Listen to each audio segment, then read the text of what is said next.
In this edition of Champion Chats, we're talking with Susan Enfield and Kristi Wilson, two veteran school administrators who authored the book On Fire, Under Fire, or Fired: Superintendents in the Pandemic.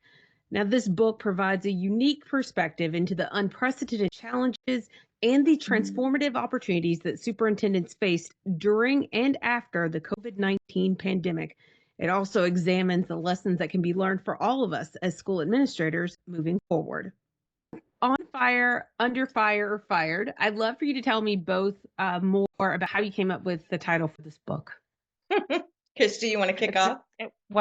Either way, I was just going to say this is a great story because Susan and I did it together, as we, have done a lot with this book together. And I will kick it off, but I'll let Susan, tell the rest of the story. I'll just kick it off that we were together in San Diego at a restaurant, which is one of Susan's favorite restaurants, having lunch and beverages, and we're kind of mulling over the idea of what kind of title we could come up with that would really signify what we were writing about and tell the story.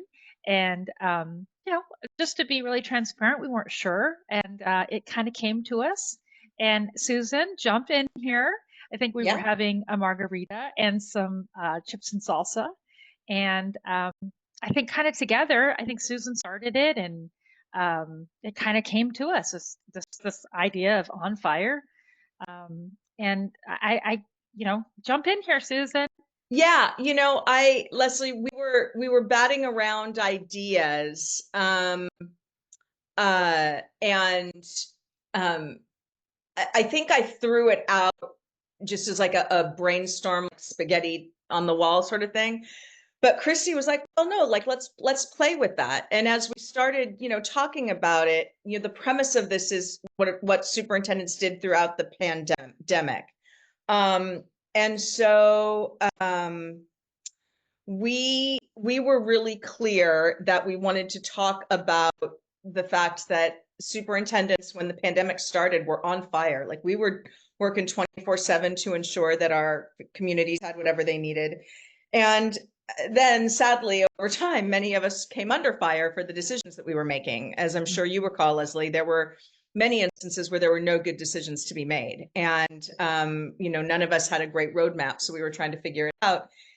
And I think over the course of the pandemic, and sadly spilling over into today, some found themselves fired either by their school boards or they fired themselves and left their district and or the profession. And so we felt the title really summed up both the commitment that superintendents shared in being fired up to do what needed to be done, but also the price that a lot of them paid for doing that work in that moment.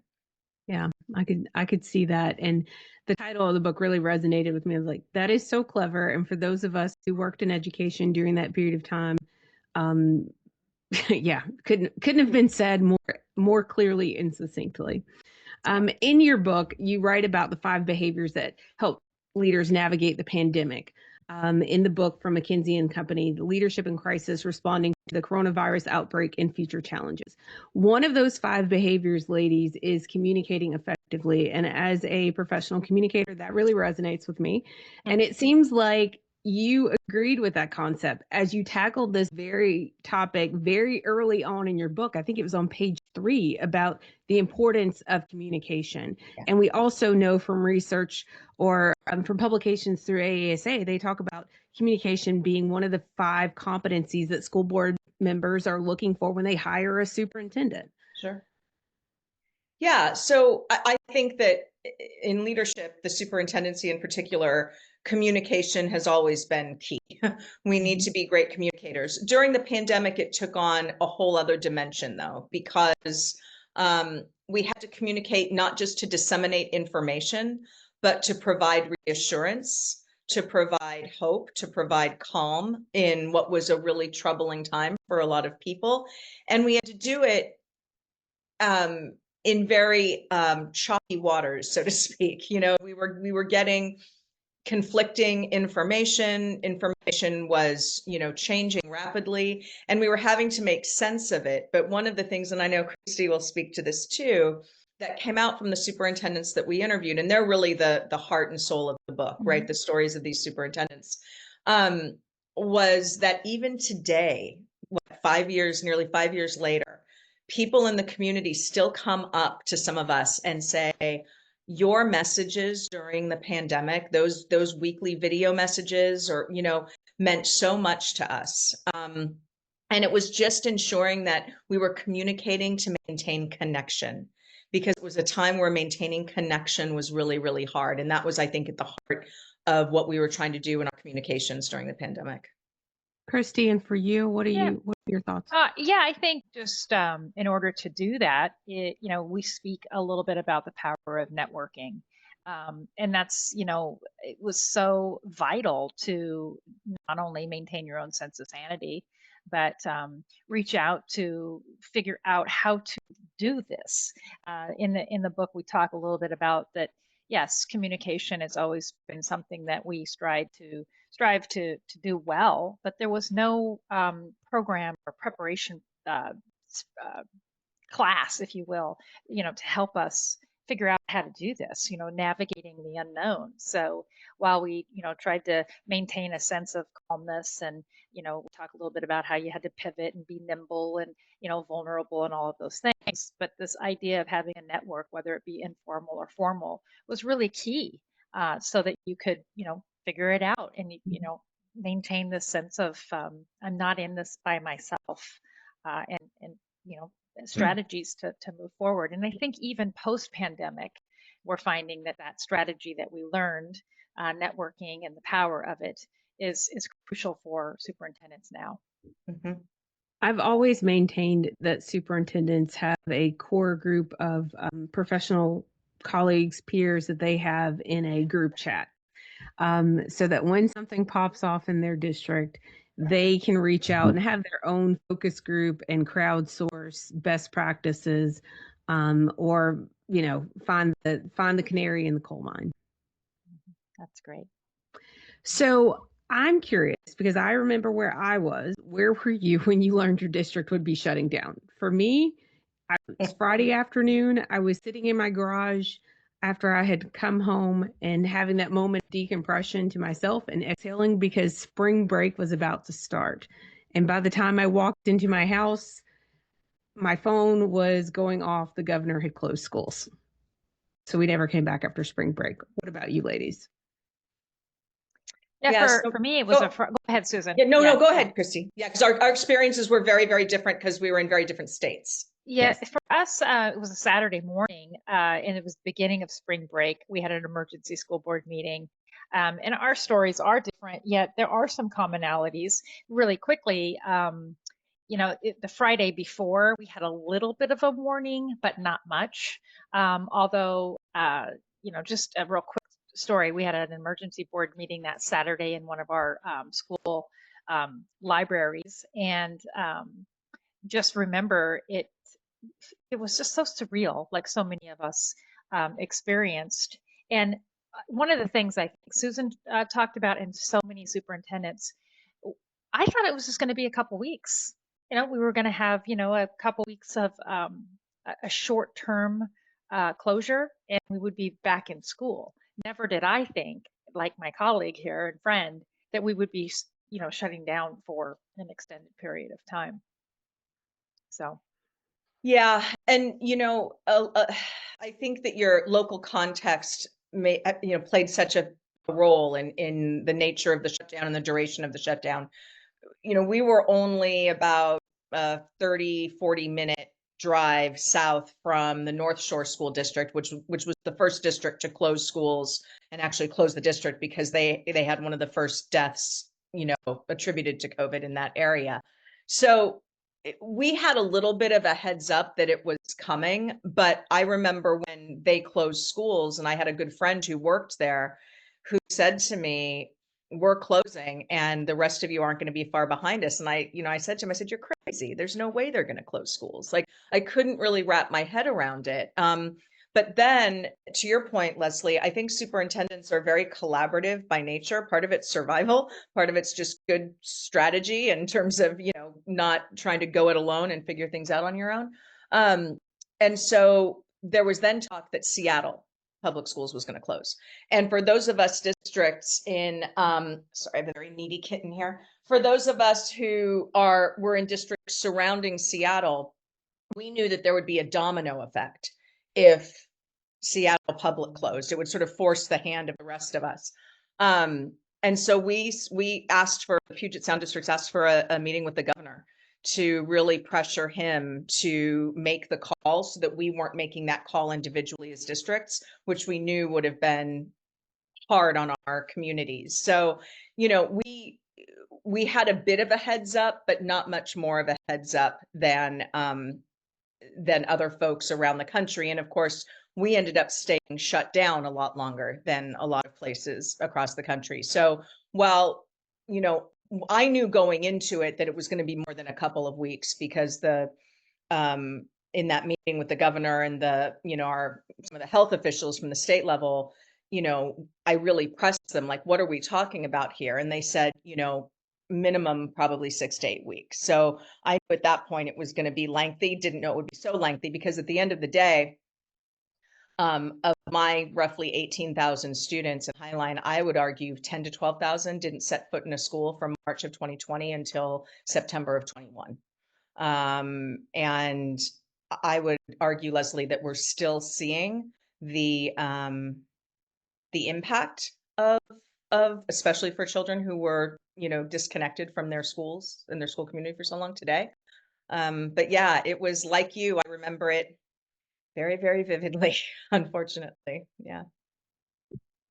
Absolutely. I mean, that's one of those seminal moments in everyone's career. It is. I would say that when you're working in a district or involved in school leadership, structure is so very important, because you are managing so many different components to a school system. But we didn't have that in the early days of the pandemic. And this is definitely building the plane as we fly it. In your book, you talk about something that you term responsible transparency. I'd love for you to tell me more about that concept. That was a dear friend and colleague, Baron Davis, former superintendent in South Carolina. You probably know him, Leslie. He's wonderful. And, he talked about it, but many of the other superintendents alluded to it in the book, which was that we were privy sometimes to information that we knew sharing could be incredibly traumatic with the community. A, because it was not quite certain and subject to change, or B, because we knew that it would cause tremendous angst for people and there was simply nothing we could do about it. And so Barron coined this term responsible transparency, that we had to be very strategic in not just what information we shared, but when we shared it. And I want to be clear, I'm not talking about withholding information or being secretive or anything like that. But, my godmother once said to me, when it came to communications, and she was really talking about marriage, but I think that a variation of this applies in the professional world. Before you say something, ask yourself, is it kind? Is it loving? Is it necessary?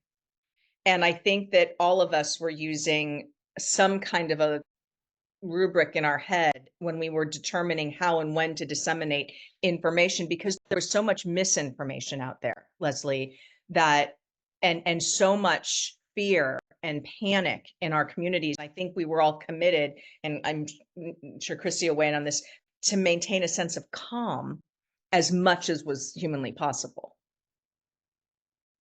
Yeah, I think there's real application to everything Susan said, and of course, Barron too, the financial impact of the ESSER dollars and COVID and where we are now. I had the chapter on ESSER funding and how complex financial school finances in general. But this idea of responsible transparency and knowing what to say, when to say it, how to say it, and the application of all of that and school finance and with ESSER dollars was really impactful. If you think back to the amount of money that school districts got, it was a lot, and there was a lot of pressure to, as Kent Scribner said, who was the former superintendent of Fort Worth Independent School District. He said we had a lot of pressure to spend the dollars and spend them quickly. And so this idea of responsible transparency under the umbrella of finances also applies. So making sure that we're really transparent with our financial dollars, it still applies to today as well. And so we talk it, the entire chapter is about how superintendents are under tremendous amount of pressure to um, really articulate the need to still advocate for dollars, and yet spend them quickly with timelines. And so it was a really difficult time, and And still Leslie, is today. Leslie, I would just add to one thing that a couple of superintendents noted was the challenge in having to be vulnerable and admit what we didn't know, which for some folks is harder than others, right? But there was a lot we didn't know. And I think we all learned pretty quickly that we were going to be far better off by just saying, I don't have the answer to that. We're doing our best to figure it out, and we will let you know as we learn more. And then, apologizing when we got it wrong, because there were times where despite our best efforts, we got it wrong. And we had to own that. And I think that that level of vulnerability and humanity served superintendents well during that time, because I think our communities needed to see that a lot. Yeah, I could see where that would come in handy. I mean, that period of time was filled with uncertainty, and for some people, filled with fear. And school operations didn't happen within a vacuum, because people were contending with what was going to happen at their job. Would they still have a job? Could they go out into the community and buy provisions for their family or whatever they needed? What would their personal incomes look like? So the amount of information that was swarming, not just from your child's school, but the other aspects of your life, that very greatly impacted your ability to go about 24 hours in a day. I think part of the anxiety maybe some people felt was the amount of information that was coming out. And so as we as school administrators did our best to keep everybody up to date and give them information in responsible ways and step them through the process, as I reflect on that, they were receiving a lot of information, and it was probably overwhelming. Would you agree with that? Well, it was overwhelming for us. And let's not forget, if we circle back to earlier in the conversation, every state was different. So some states delegated the authority to make decisions about opening and shuttering schools to their school districts, to their superintendents.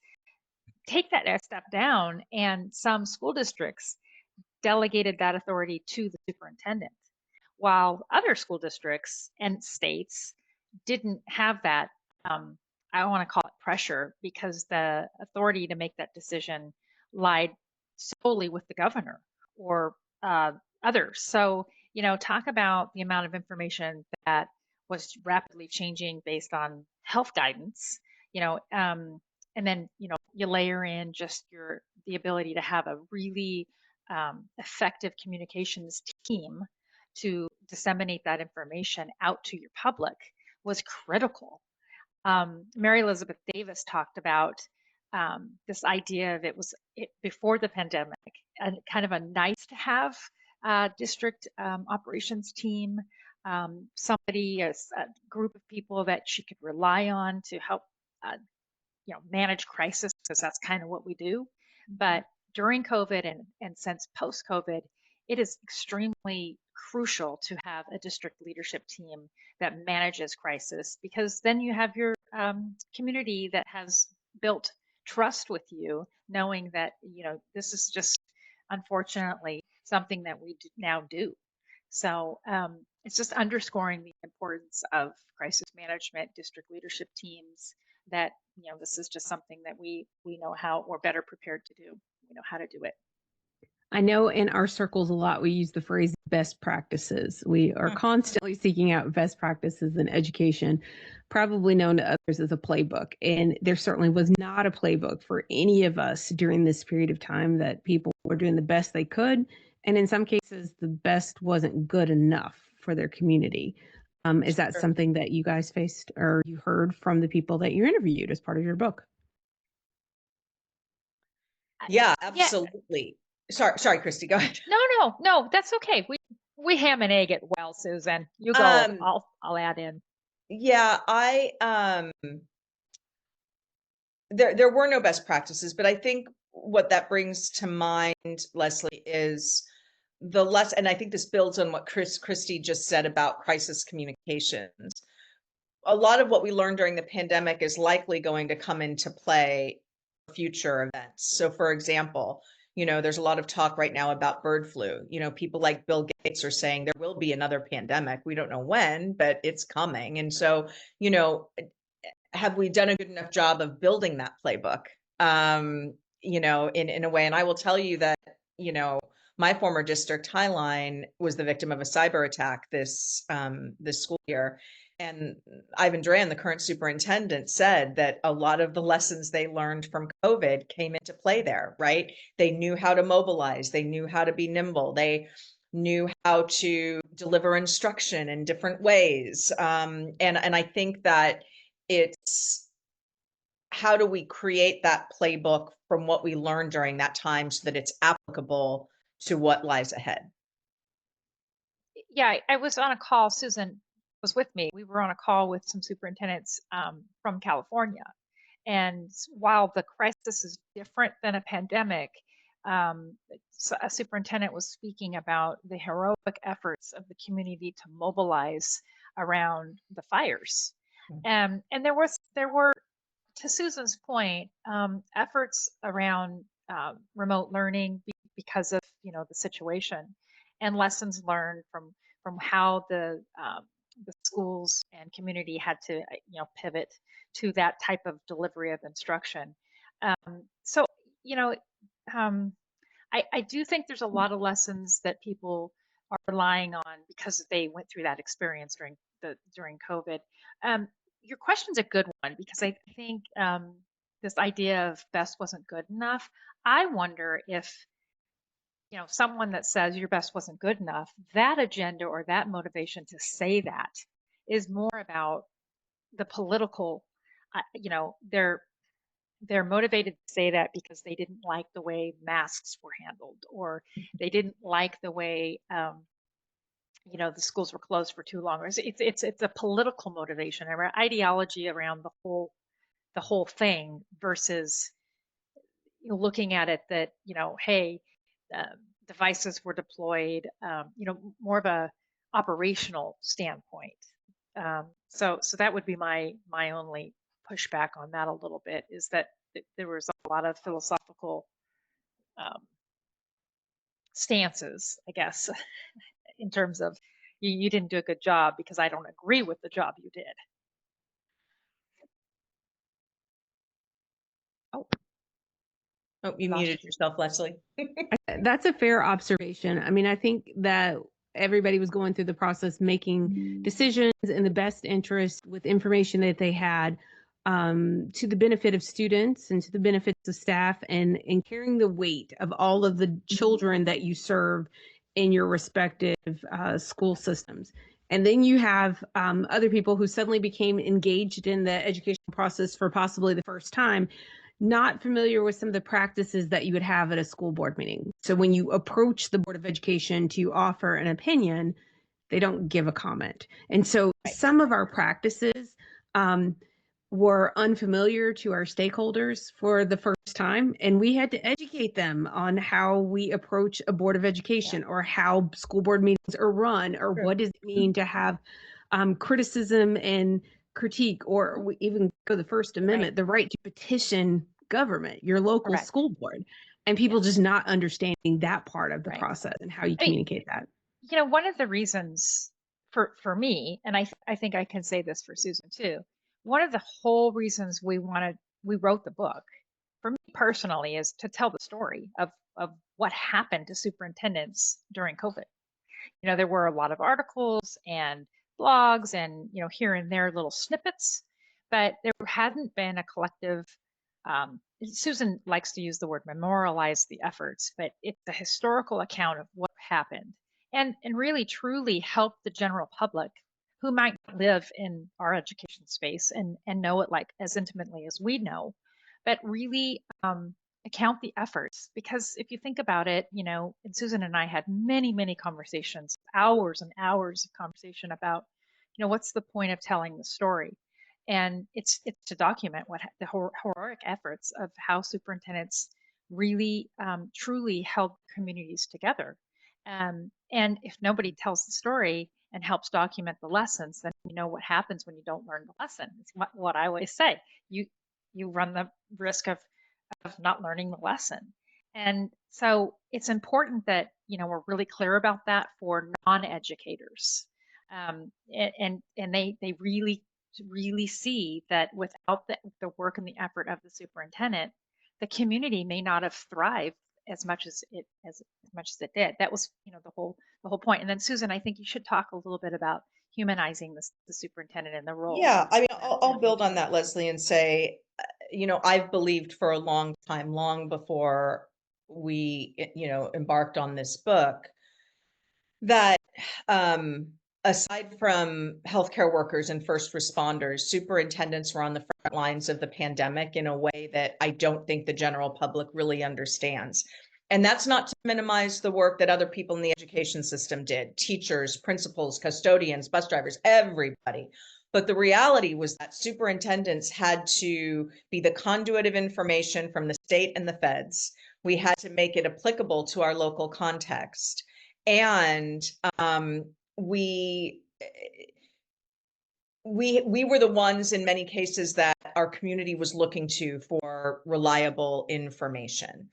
And, I remember, and Matt Miller, who I think Leslie as well, former superintendent in Ohio, who's in the book as well. And he tells this story a lot about, he called me when they knew they were about to close to ask me, how to prepare, because we were just a little bit ahead, as I said, given our proximity to the onset of COVID. And I said, put teaching and learning aside, you've got to get a meal plan in place, right? So, it was, how are you going to feed your kids and families? How are you going to provide devices? How are you going to provide paper packets for the families that don't have internet? How are you going to provide internet? How are you going to eventually mobilize vaccination clinics with your local hospital? So all of these things that wouldn't fall under the heading of what a school system is responsible for really became what school systems were responsible for. And, I think in many instances, Leslie, and this to be true, that, many communities wouldn't have been fed, wouldn't have received the services that they needed to make it through that time. And, a lot of our education leaders played a big part in that. And it's important to share that story. I think I the have an infrastructure excerpt. that schools offer allowed us as a society to get resources out to children, especially children who are living in vulnerable situations, to be able to provide them with nutrition, to keep them on track with their studies. I know that when we look at what schools allow us to do, the citizenship part of working, being in community with other folks so we can get along, so that when we have our first, big girl job, we know how to work well with others. And schools play such a huge part in society. I think parents and caregivers saw firsthand how vital those services that schools offer. Absolutely. Not just they are supervising children for 8 hours a day so that you can work, but all of those other pieces connected to socialization, and making sure children can get along well with others while they're learning. Correct. I'm a little bit of a research wonk. And so recently I was looking up some research about the tenure of superintendents post-pandemic. I was looking this up last night. I'm going to give you two stats that I found that really just jumped out at me. One coming from the Superintendent Lab in 2023, and the second one coming from ILO Group in 2024. You may be familiar with it.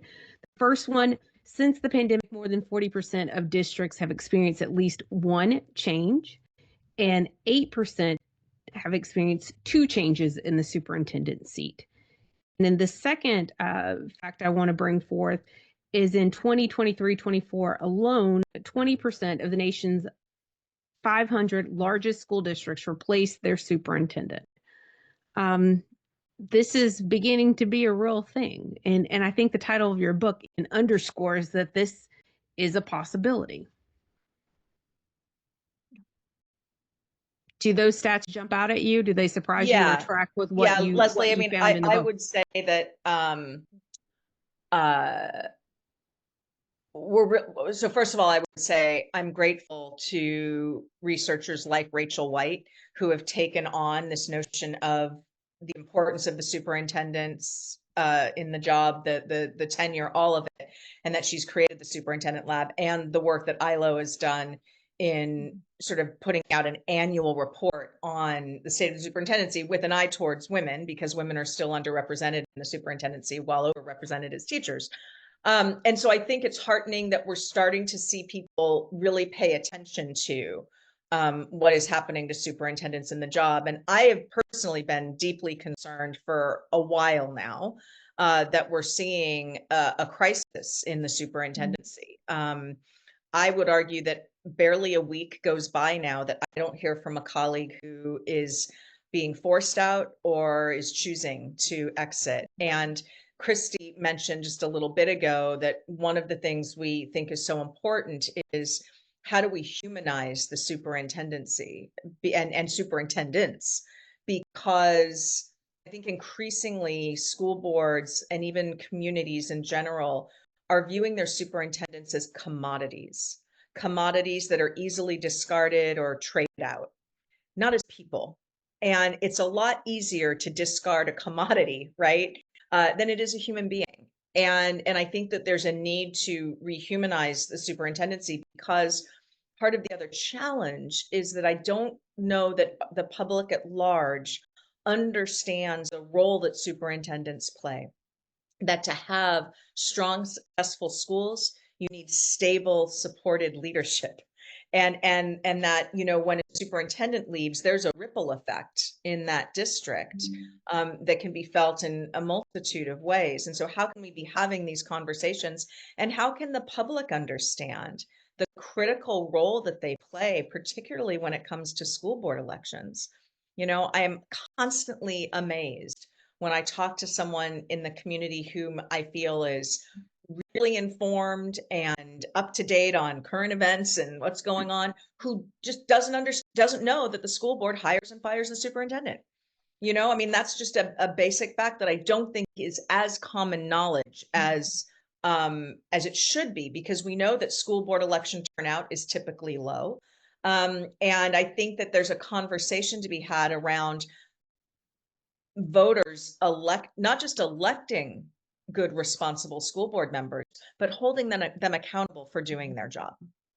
Well, when you consider the fact that the tenure of the superintendency is decreasing. I mean, there was research pre-pandemic that suggested that even women didn't last in a superintendency as long as men, or if you were working in a high needs district or had more Urban, students of especially. color in your district, then your tenure wasn't going to be as long. But if you're looking at it now, it's highly possible your middle schooler will go to school under two different superintendents.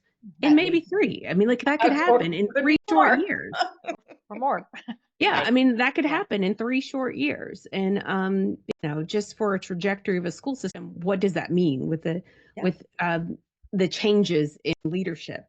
I wanted to provide you ladies each with an opportunity to share a passage in the book that really resonated with you, that you hope people will pull something from and maybe consider differently. Well, earlier I had one, and there's several. You know, the book, for our audience, the book is full of insights and takeaways from about 40, I think, ish superintendents. But you know, when we were talking about the role of superintendents during COVID, I had one set aside because I wanted to talk a little bit about David Miyashiro in California, because he spoke specifically about his role and how it's changed. And so I didn't have that. I have it now, and it was really relevant to our conversation. So just give me a second to find it. Susan, you start, and I'm going to find David's quote. Yeah. So, Leslie, building on the fact that we really wanted the voices and experiences of superintendents to be at the heart of this book. And I know that Kristi shares this feeling with me that we really feel like it's an honor, a privilege, a responsibility to share those stories. And as two people who were superintendents for a long time, um, I think we've come to believe that superintendents really are special human beings in a lot of, now there's some bad apples, don't get me wrong, in a class of 13,000 people, you're going to get some bad apples, but for the most part, they really are special people. And so we conclude the book with this quote: "The superintendency is made up of rare individuals who share a common purpose: to make a difference in the lives of children. We are here for one another, coming into the job, doing the job, and leaving the job. We are here for one another, knowing what is at stake. We now need our communities to be here for us as well." I love that sentiment. So the quote that David Mayashira, who's a superintendent in California, said, and it's back into what we were talking about in terms of how the role of superintendents changed. It's a little longer than what Susan just shared, but he said that some of his best years of work were during the pandemic. He feels that what he was doing during that time has changed how he leads, in part because of how he defines the role. My communication mindset for how I approach the role has changed. I used to describe myself as an educator, but now I say public service provider. Being an essential worker collaborating with fire chief, police chief, and medical staff to pool resources to serve our families during COVID-19 meant I was right there on the front lines with everyone else. And in the past, we had men and women in uniform serving on the front lines. They were the heroes. But after the pandemic, I thought, we're all funded by taxpayer dollars, and we are an essential service provider. So that's how he refers to himself now. Mm-hmm. I think the paradigm shift of maybe how we see ourselves, how we see what we do, and its impacts have changed, because so many times my own parents were teachers, and a lot of times when you talk to teachers, they will use one little qualifier in there that they probably shouldn't use. I'm just a teacher. Just. How many times have we heard someone say, "I'm just a teacher," as if their thoughts, their observations don't matter? And so critical to our society. Yeah, correct. Absolutely. Yeah. I'd like to talk a little bit about engagement. I think there are a lot of people would say this clearly was one of the most challenging periods of their professional careers. People very passionate about their feelings on their school district and how you would respond, whether it's in person or online forums. What did you learn from that experience, and how does that impact the way that you counsel superintendents and other school leaders to connect with their stakeholders moving forward? Kristi, you want to start with that one? Yeah, Because I know sure. that was part of your chapter. Yeah, I think the opportunity to engage with your parents, families, caregivers, all your stakeholders is super, super important, obviously. And during the pandemic, what we learned as we talked with all of our superintendents, and that there are so many ways to do that, right? And one of the highlights that we found, and I know in our own district, is that some of the practices that we weren't utilizing, for example, running your IEP meetings on Zoom, or maybe having your parent-teacher conferences or any type of in-person meeting, holding those in a variety of ways that you traditionally wouldn't have done, carrying those practices over post-COVID allows for greater participation, building more trust, etc. So I think any way that you can carry over practices that were learned during the pandemic in a non-traditional in-person setting really increases the ability to build trust and communication with your families. The other thing, and it just kind of lapses over into building your networks, there's communication avenues that we learned during COVID that I think probably some of us who are just connected with others across the United States were probably better at. But because of COVID, we were forced to use our social media platforms differently, just connect with others. We write about the sister soups, and, there's just other ways. And those platforms are there so that we can continue our professional learning. So I think you can figure out innovative ways to reach out to your community and engage your partners, engage your stakeholders in ways that maybe we weren't doing before. And just make sure that parents and family and caregivers feel connected as they did during COVID. It's so easy to fall back into the old way of doing things. And it's a hard lesson, but we can't do that. We've got to make sure that folks still feel as connected as they did when they had to, I know, I hate to say this, but they had to get their daily message about our classrooms going to be closed or how many um, quarantines do we have. That information was so important to get every single day. We've got to figure out ways to make information so important every single day that families are engaged. Yeah, I think that's a really good point. How are we giving relevant, just-in-time information to families and the broader community when they need it? I would also offer that there were some positive lessons that we learned and things that I think we've carried forward from the way that we had to engage. So, for example, we had to rely on Zoom or whatever platform it was we were using. And in many cases, we saw family parental attendance at IEP meetings, skyrocket. And so we realized that physically showing up to a meeting wasn't absolutely necessary. There were other ways we could do that. And so I remember when we did come back in person, I made it clear to our community, our families and staff that whenever there's a meeting involving families or parents, there will always be a virtual option, that we will always make that the case, Yep. because we know in some of our districts, as in Highline, the one where I was privileged to lead, not every family member can get time off from work to show up at their child's school. And that doesn't mean they care any less.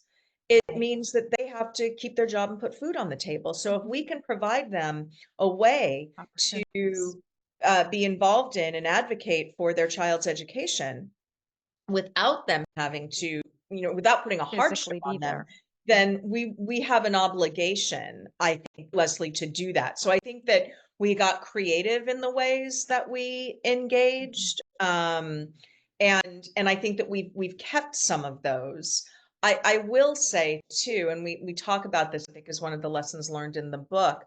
The flip side of that is that, yes, Zoom has been a wonderful resource for us to connect virtually. And I think one of the things that we certainly all learned in a profound way was that technology will never replace face-to-face human interaction. I mean, I love seeing your beautiful faces on the screen right now, and I'm grateful that we have this ability. And I will love even more when in a couple of weeks at AASA, I can see you and hug you in person. And that, I think, is something that we need to remember. And I also think too, and this is going to be a quasi soapbox moment, Leslie, but you're here for it, I know. So I think at a time where there's so many forces wanting to divide us in many different ways, I think it's important that we remember all of the ways in which that moment in time, brought us together around sort of some common basic human needs. And I think that now more than ever, we need to remember that, each of us has a different story, but what binds us together is that we all have a story. And I think that everybody has a pandemic story or multiple stories. How do we make sure, to Kristi's point, that we're not only preserving and sharing those stories, but learning from those stories? And how can we use those stories to remind us that we have more in common than we have that sets us apart from one another? And I just think that we saw people step up in such remarkable ways. And I remember saying, on any given day, during the time period when schools were physically closed, it was both the most heartwarming and heartbreaking time of my career. Because heartbreaking, because I couldn't engage and do all the things that I knew needed to be done, but heartwarming when I saw all the incredible ways that teachers and people were stepping up to just extend love and grace and humanity to others. And at the end of the day, if we could get to a place where when we talk about engagement, we're really talking about connection. We're really talking about humanity. We're really talking about love and grace and connection. I think that's really important. Tell me how you've changed following the pandemic. What kind of leader would you say you are now? I'll answer that first. I think at first, let me just start by saying that was my president year for AASA, and the theme for that year was self-care, and it was important to give yourself grace, and that was really we talk about just an important concept. And looking back, I remember, just really getting frustrated with the word pivot. Susan and I laugh because there's certain things that she'll say. If someone said something to me, if you got this, I think was her trigger phrase, but pivot was my trigger word. But this idea of just really giving yourself grace and those around you grace was really important. And carrying that through the COVID year and those years after that I was still superintendent, because it's so important to, not forget. Um, it goes by so quickly. You snap back to it's over. We're back in the swing of things. So I think grace is really important. And once you go through this as a leader, and you kind of, you experience what we all experienced. It's especially if you're the kind of leader that has high expectations, which most all of us do, and you want the very best for your community and those for whom you lead. It's very difficult to give yourself the grace to not understand everything, not know the answers, changing guidance, all the stuff that we've already talked about. So I think just hanging on to the fact that you've got to just maintain that grace with yourself and those teams that you lead is my main message. The other thing that I've always said is showing humility and vulnerability. Those are two incredibly important traits that a leader, can show themselves and their teams. And I think we talked about this earlier. Not everybody is comfortable with that.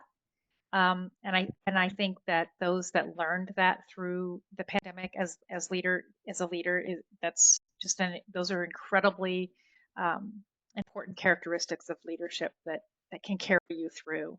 So those would be my two learnings. I don't know about you, Susan. Yeah, I would agree with all of that and say, Leslie, as I reflect, I'm sure, I mean, obviously I learned things that I didn't know. So in that sense, I changed. But I think in a lot of ways, I just got even clearer on what I already stood for. And I think who we as a community in Highline were and are. So for example, you know, the Highline promise to know every student by name, strength, and need so they graduate prepared for the future they choose. That had been the DNA of the system well before the pandemic. But we doubled down on that during the pandemic. And every webinar, presentation, PowerPoint that we gave, we led with that promise. Didn't matter what the topic was, we led because it was important for people to remember that we were still very clear in who we were, in our values, and what truly mattered, and that was guiding our decisions. That even if you didn't like a decision, it was being made from this place of believing that every child is deserving of being known by name, strength, and needs. So I think it was a doubling down, if you will, on what already was. And I think also one of the things I've tried to get better at as a result, because I really had to work on getting good at it during the pandemic, was when I'm engaging with somebody who is perhaps not showing up as their best self, um, rather than react or shut down, I really try to take a step back and figure out what's motivating this behavior and what do they need from me in this moment. And I think there were a lot of moments during the pandemic where people were just so afraid, so angry. And, I remember one student saying when she found out that we were going to have drive-through graduations, she said, "Can't we sue somebody?" And I said, "Honey, you can't sue a virus." I mean, but I think that story is emblematic of the fact that, like, people were just feeling all the feels, and they wanted certainty, and they wanted to assign blame, and they wanted all of those things, and we were on the receiving end of that, and we had to learn how to accept it, as graciously, to build on Kristi's theme around grace, as much as possible, and that's hard. And I would argue that on my best days as a leader, I do that. I can really listen to understand why someone is feeling what they're feeling and expressing that in the way they're expressing that. I don't always do it. I'm human. I can react with the best of them, but I think that it really forced us to get better at that, and just be more understanding. And I mean, I'll just bring it full circle, to being more human.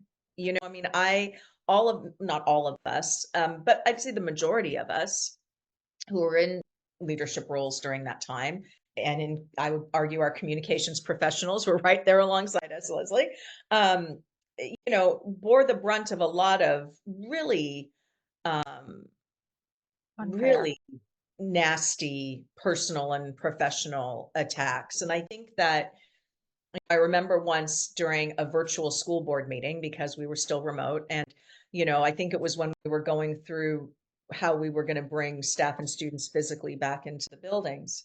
And I was getting it from all sides, right? And you don't care whether I live or die. You don't care. The blood of my child will be on your hands. And I normally don't read prepared remarks. I like to speak a little more extemporaneously, but I really thought it through and wrote down some notes for my remarks at that school board meeting that night. And I said to people, and I think this would apply to the public when they look at the decisions superintendents are making today. Um, you know, and I said to the community, to my staff, to my families, my kids, you are right to disagree with the decisions that I'm making. You are right to dislike the decisions that I'm making, and even dislike me for making them. That you are right to do that. But where you are unequivocally wrong is in thinking that for 1 minute, I don't care or understand about the impact that those decisions are having on you and others in our community, because that is absolutely false. And so I think that the way in which we had to manifest ourselves as to build on Kristi's points around vulnerability as well, as real human beings who were doing the best we could, who cared deeply about what was happening to people in our community, was so important. And I think that's something that we can't afford to lose moving forward. As we wind down our time today, I want to give you an opportunity to give your best advice to school leaders, whether they're superintendent or principals who aspire to be superintendents one day, because we're going to need some of those too. What communications advice can you offer them? Some nugget that they need to take forward, that draws on our collective experience of those of us who led through a pandemic to help this new generation of leaders lead through challenging times. Do you want me to start, Susan? Sure, go ahead. So, in the area of communication, in just advice in general, I think it's always good to have a couple trusted advisors, mentors, friends, critical friends, whatever you want to call them. Um, you know, it doesn't matter what the topic is, and a wise mentor always told me, and advice I still take today, you don't have to make a decision right this second. You can sleep on it unless it's, a 911 fire, building's on fire type thing.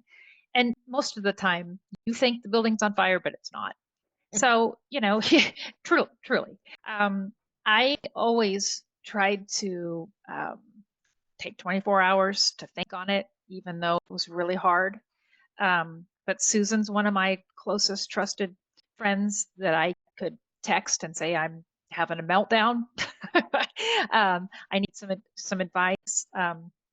But the idea around communication is, especially if you're a new superintendent, there are so many of us who probably have been in your shoes around whatever you're trying to communicate and whomever you're trying to communicate it to. And so you don't have to do it by yourself. But the idea is to have one or two, and my rule of thumb was to have those outside your community. So that was me. I always wanted them kind of, in a different area. But you just want someone or a couple of people that you can really trust to run stuff through. Another thing that always worked for me is to write it down. I would write things down. I would reread them. I always, I love how Susan, I'm not best at this all the time. There were so many times I wanted to just fire off an email or a text because, we want to get it done. I just want to get that done. I want to check it off my box. I took care of that. I'm on to my next thing. But, almost 30 years in the business and over 10 as a superintendent, it's so important to not react. And so in the area of communication, it was so hard during COVID because the information was changing. So, I think the lesson in that is under that area of responsible transparency, be responsible in that you're taking a minute to process it and process it with someone. Most of the time, what is a 911 to you or something that you just feel so you got to get it off your chest, just have somebody that you can talk through things with. I think that's incredibly important. Don't go it alone. I think that I would build on a variation of my godmother's advice to me in my personal life, which is before you say it, ask yourself, is it honest? Is it loving? Is it necessary? I think in the professional world, is it kind? Is it respectful? Is it necessary? So always, to Kristi's point, sometimes the satisfaction of wanting to say it doesn't make it the right thing to do. And I would also say that the minute that you think you're repeating yourself, you may be coming close to having your message really resonate with people. And that was a lesson that I really had to learn, that it takes 5, 10, 20 times for people to really internalize information or a message. And sometimes I would be like, oh my God, I've already said this. I've already done that. Well, but say it again, and say it in as many formats as possible. And then I'm going to speak to Leslie's school PR pro heart right now and say, if you are fortunate enough to be in a district with a chief communications officer or a communications team or professional, I would argue for any superintendent, their comms person has to be attached to them at the hip. Yes, I agree. I'm always shocked when I hear that a comms person doesn't report directly to the superintendent. I'm like, how does that work? And find yourself a communications person who will tell you what you want to hear. I'm sorry, who will tell you what you need to hear, not what you want to hear. And I think that's incredibly important. And if you're not fortunate enough to be in a district where you have the scale and resources to have a professional working with you on that, seek out that expertise through your state communication association, through NSPRA, through something, or to Kristi's point, just reach out to another superintendent and say, can you help me with this? I shared the quote that superintendents are rare and wonderful human beings. And one of the things that I always talk about when I talk with new or aspiring superintendents is always reach out. And, I have a good friend and colleague who is in a very small district, fewer than 1,000 kids. So she doesn't have the kind of team that I, in a district of 18,000 kids, would have. And she had a tragedy in her district last year. A student was shot and she didn't have the resources. And so I reached out and I said, I'm going to put you in contact with our communications team, and they're going to give you all of the templates and the resources that you need to help manage this situation. So, I think we have a responsibility to be there for one another, whether or not we're asked, right? So, people Right. can always ignore your outreach, but make it nonetheless, because you never know when it's really going to make a difference. So, And to that point, Susan, there's hundreds of us who are retired superintendents, left the field, who are not really retired, who are willing to help.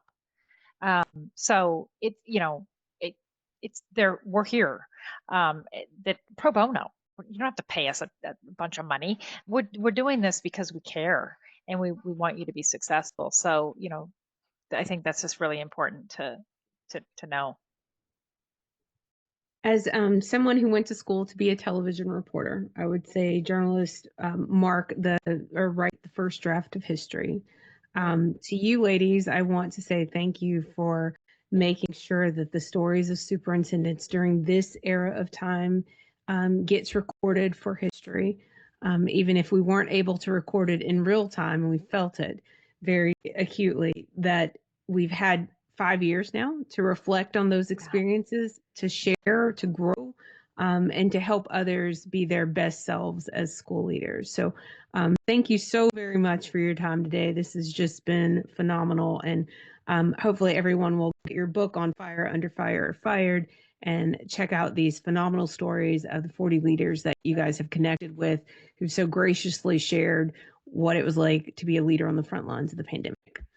Thanks for this Thanks, opportunity, Leslie. We appreciate you.